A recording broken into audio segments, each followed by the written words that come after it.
Hi, I'm Emily from Bob's Coins and Jewelry. Today I wanted to show you a repair that is actually kind of special. Sometimes I can do these. If I can, I'm happy to, just to save the customer a little bit of money. We have a gentleman who brought in his chain. This is a 25-year-old chain. They wear it every single day, and his clasp is completely worn out on the front and the back, and the end caps, and the jump rings. There is a steel spring inside of lobster claws, so almost always I cannot rebuild them without damaging this spring, but this clasp is so large, so sometimes I get lucky. I did go ahead and let him know that there's a chance it'll lose its spring if I do this, and in that case I'll have to call him with a different quote, but I'd like to at least attempt it so that I can save him the price of a brand new clasp. Just to show you what that comes to, the same clasp, or the closest one that I can find, if I were to order him a replacement, would cost $918 versus about $150 in repair if I can do it for him today. So clearly, it would be better if I can repair it, so we're gonna attempt that. Okay, first things first, I'm gonna build up the top of the clasp. That is the one thing where if I can do it well, I will do it. I know that I can build this back of the clasp up in the laser, so I'd like to try this with the torch first, because that'll give me the answer on whether this clasp will be salvageable. I'm putting boric acid on it to keep the metal clean and to protect it. Now, I'm actually going to go in with hard solder on this. It requires a little bit more heat, but seeing that this has been worn out so heavily, I'd like to give them something with a little bit more strength rather than using easy solder. It's a little bit softer. So I'm going to apply this and see how well I can get it to melt onto here. I'd like to be as quick as possible so I don't overheat that spring. So I'm going to cool it off as quickly as I can to avoid that spring getting too hot. There's a little bit of water in this dish. Clasp still has its spring, and now the top is all built up. I can move on to the back now. I'm going to do that in the laser because this is so much closer to the steel spring inside of the clasp. I'm going to start off in the laser just so I can avoid as much heat as possible. Okay, I'm taking this yellow gold wire.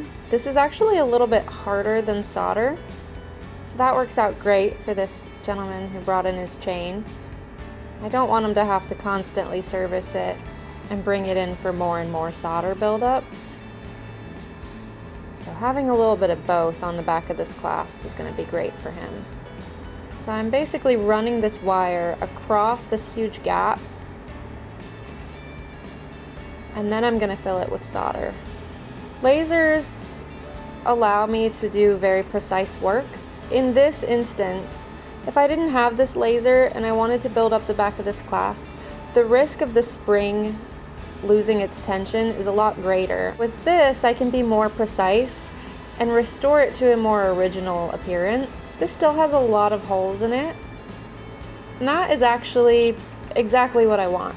I want to be able to heat this and the solder flow through all of these gaps. This is more of just like a structure, like the skeleton of what I want to add the solder on top of. That skeleton is built onto the clasp. I'm going to move back over and apply hard solder to the back of this. I can move quicker now because it's going to require less metal in the torch. Okay, I'm going to reapply that boric. Better to be safe than sorry. I'm going to pick up more hard solder. You can see I have a very, very hot flame right now. It's not typical for me to use a tip this small.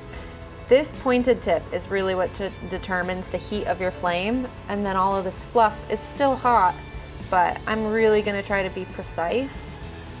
The hotter it is, I know it sounds kind of counterintuitive, but the hotter it is, the faster I can work, and then the faster I can cool it down in this dish. I'm going to form that down. There we go. That was nice and fast. I'm going to continue using yellow hard on every single part of this. Traditionally, we use yellow easy for chain repairs, but again, this chain is old. I don't want them to keep having to service it, so I'm going to use nice hard materials. Just checking it, seeing if I need to apply any more. I'm gonna heat it just a tad more. I see one spot I want to cover a little better on this side. Okay, let's cool her off. Let's check the spring. Yep, it's still nice and springy. Exactly what I wanted. So here's where we soldered. I'm gonna clean that up, and then I'm gonna take a little drill. I'm gonna make this perfectly round again. These are little ball-shaped cutting burrs. So I'm gonna find one that matches the size of the opening that I want, or go gradually. I don't wanna cut too far back here. I wanna focus it more where that metal pulled down. There we go. That's already opening up nicely. Flip it over, do the same. Oop.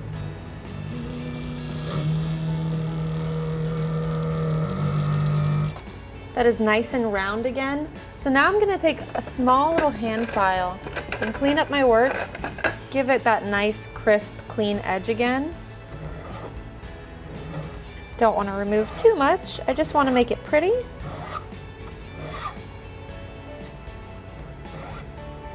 So now you can see this is shut and much heavier than it was initially. So I'm gonna go ahead and replace his jump ring. That was the little ring holding the clasp onto the chain. I'm gonna give him one that's much heavier than before. And rather than adding more solder to something so small, I'm just gonna give him a nice new manufactured one. Before I attach his clasp, I need to build up his end caps. That one is good. I'm gonna do the other while my torch is hot. There we go. Just like with the back of that clasp, I'm gonna go in with that ball-shaped drill and get this back to the perfect shape that it was manufactured at. Yeah, I like that. That looks good. Before I move on to the other side, I'm just gonna take this little file and crisp up the edge. Looks pretty good. Move on to the other side. Shaping out the top a little bit. Now we can use the ball burr on our other side.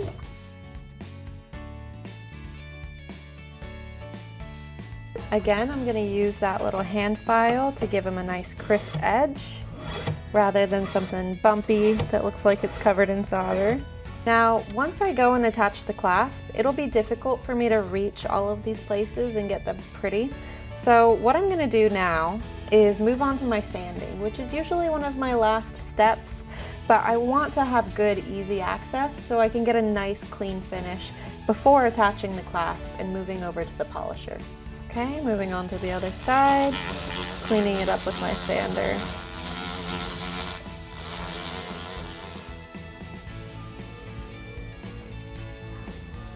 So you can see these ends look nice and heavy now. So well built up. That is what I like to see on a chain that someone's gonna wear every single day. To his clasp. I'm actually gonna make this jump ring a little bit smaller. Larger jump rings like to spin a lot more, so they create a lot of friction and then wear out faster. His previous jump ring was also slightly smaller.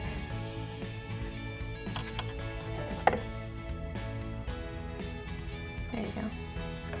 So now you can see nice, heavy jump ring. Now I can solder that jump ring shut. And a little tiny bit of solder.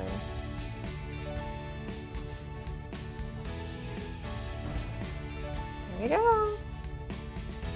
Easy peasy. The last step I'm gonna take is cleaning up the top of this clasp. It's the first thing that we did, was building it up. I haven't sanded it yet. I was just saving it to do right before we polish. So let's go ahead and do that now.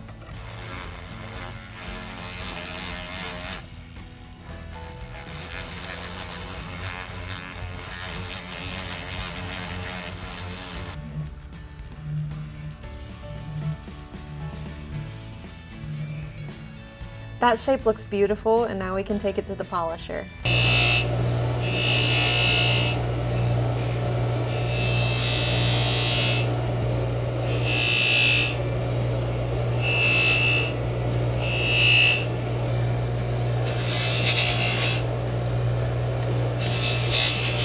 Now this chain is polished, it's covered in rouge, so it's gonna sit in the cleaner for a few minutes before it's ready for steaming.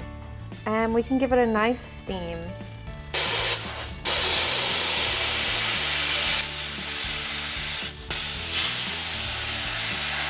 This chain looks beautiful now, like new. You can see the clasp where we focused most of our attention. I got very lucky. It actually still keeps its spring, so I'm really glad I was able to save this customer so much money. The end caps look as if they are brand new again. He has a nice heavy jump ring behind his clasp. So all of these components that wore out for him are hopefully gonna last him another 25 years. You can see it clasps perfectly.